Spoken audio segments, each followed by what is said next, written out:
within like 2 months. Mm-hmm. I would listen to people talk and think, okay, they're describing both sides of an argument. Let me just focus on one and think about how they're 100% correct. Yeah. Yeah. And then I would think, oh, I just understood them so much better. And then I could say, okay, now let's see how they're correct. And I thought, now I understand them both. It helped me navigate. And all of a sudden, what happened?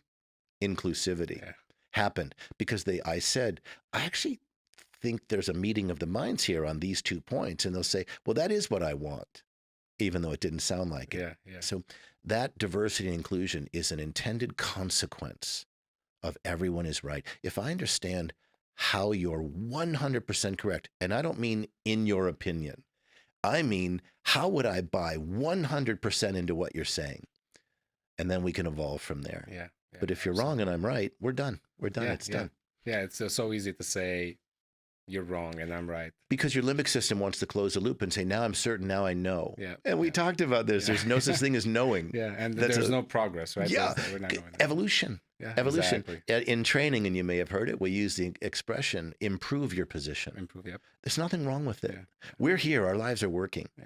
But we're certainly not thinking we'd just like to flatline this right here. I know you well enough to know we're not saying this is the end of my flatline. Yeah. I want to move to 2,700 young folks and families last year.